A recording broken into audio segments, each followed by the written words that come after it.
ایک شخص رسول اللہ صلی اللہ علیہ وسلم کی خدمت میں حاضر ہوا اور اس نے اپنے بوڑھے باپ کی شکایت کی، یا رسول اللہ صلی اللہ علیہ وسلم، میرا باپ مجھ سے پوچھتا نہیں اور میرا مال خرچ کر دیتا ہے۔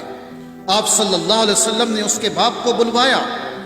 جب اس کو پتہ چلا کہ میرے بیٹے نے رسول اللہ صلی اللہ علیہ وسلم سے میری شکایت کی ہے تو وہ دل میں رنجیدہ ہوا اور انتہائی دکھی ہوا، اور اسی کیفیت میں رسول اللہ صلی اللہ علیہ وسلم کی بارگاہ میں حاضری کے لیے چل پڑا۔ چونکہ عرب کی گھٹی میں شاعری تھی تو راستے میں دل ہی دل میں کچھ اشعار پڑھتے ہوئے پہنچا۔ ادھر دربار رسالت مآب صلی اللہ علیہ وسلم میں پہنچنے سے پہلے سیدنا جبریل علیہ السلام آپ صلی اللہ علیہ وسلم کی خدمت میں حاضر ہوئے اور عرض کیا، یا رسول اللہ صلی اللہ علیہ وسلم، اللہ تعالیٰ نے فرمایا ہے کہ اس کا معاملہ بعد میں سنیے گا، پہلے اس سے وہ اشعار سنیں جو یہ دل میں کہتا ہوا آ رہا تھا۔ جب وہ حاضر ہوا تو آپ صلی اللہ علیہ وسلم نے فرمایا، تمہارا معاملہ بعد میں سنا جائے گا، پہلے وہ اشعار سناؤ جو تم دل میں کہتے ہوئے آ رہے تھے۔ وہ آخر صحابی رسول تھا، یہ سن کر رونے لگا کہ جو اشعار ابھی میری زبان سے ادا بھی نہیں ہوئے اور میرے اپنے کانوں نے بھی نہیں سنے، آپ صلی اللہ علیہ وسلم کے رب نے وہ بھی سن لیے اور آپ صلی اللہ علیہ وسلم کو بھی بتا دیا۔ آپ نے ارشاد فرمایا، وہ کیا اشعار تھے، ہمیں بھی سناؤ۔ اس صحابی نے اشعار پڑھنا شروع کیے جنہیں سن کر پتہ چلتا ہے کہ وہ کس قدر جذباتی کیفیت اور دکھی دل کے ساتھ دل میں ادا کیے ہیں۔ ان اشعار کا اردو ترجمہ یہ ہے، اے میرے بیٹے، جس دن تو پیدا ہوا ہماری محنت کے دن اسی وقت سے شروع ہو گئے تھے۔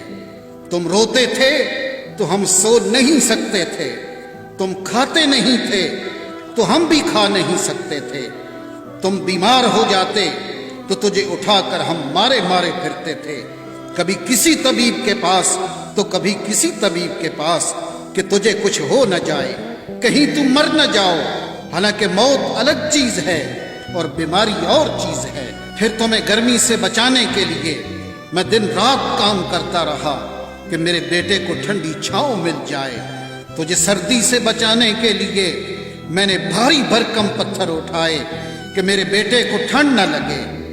جو کچھ کمایا تیرے لیے کمایا، جو کچھ بچایا تیرے لیے بچایا، تیری جوانی کے خواب دیکھنے کے لیے میں نے نہ سردی کی پرواہ کی اور نہ گرمی کی، دن رات اتنی محنت کی کہ اب میری ہڈیاں کمزور ہو گئی ہیں اور تم کڑیل جوان بن گئے ہو۔ پھر مجھ پر خزاں نے ڈیرے ڈال لیے، لیکن تیرے اوپر بہار آ گئی، میں جھک گیا اور تم سیدھے ہو گئے۔ اب میری خواہش اور امید پوری ہوئی کہ تم ہرے بھرے ہو گئے ہو۔ سوچا کہ اب زندگی کی آخری سانسیں تیری چھاؤں میں بیٹھ کے گزاروں گا، مگر یہ کیا ہوگا کہ جوانی آتے ہی تیرے تیور بدل گئے، تیری آنکھیں ماتھے پہ چڑھ گئیں، تم اس لہجے میں بات کرتے ہو کہ میرا سینہ پھٹ جاتا ہے۔ اس انداز سے تو کوئی اپنے نوکر سے بھی بات نہیں کرتا۔ میں نے اپنی ساری امیدیں چھوڑ دیں اور سمجھ گیا کہ میں تیرا باپ نہیں، نوکر ہوں۔ نوکر کو بھی کوئی ایک وقت کی روٹی دے دیتا ہے، تم مجھے نوکر سمجھ کے ہی مجھے روٹی دے دیا کرو۔ یہ اشعار سناتے سناتے بوڑھے باپ کی نظر جب رسول اللہ کے چہرے انور پہ پڑی تو دیکھا کہ آپ صلی اللہ علیہ وسلم اتنا روئے کہ آپ کی داڑھی مبارک تر ہو گئی۔ آپ صلی اللہ علیہ وسلم جلال میں اٹھے، اس کے بیٹے کو سختی کے ساتھ فرمایا، انت ومالک لابیک، تم اور تمہارا سب کچھ تیرے باپ کا ہے۔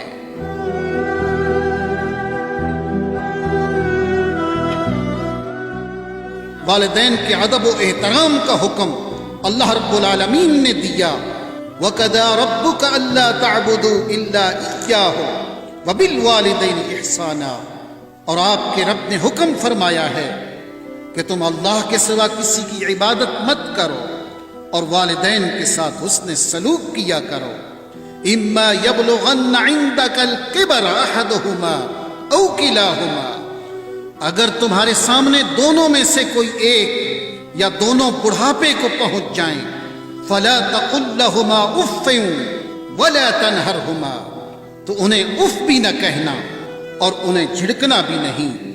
وقل لہما قولا کریما، اور ان دونوں کے ساتھ بڑے ادب سے بات کیا کرو۔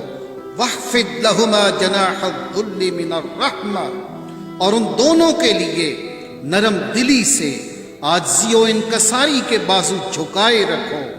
وقل رب ارحمہما کما ربیانی صغیرا، اور عرض کرتے رہو اے میرے رب ان دونوں پر رحم فرما جیسا کہ انہوں نے بچپن میں مجھے پالا تھا۔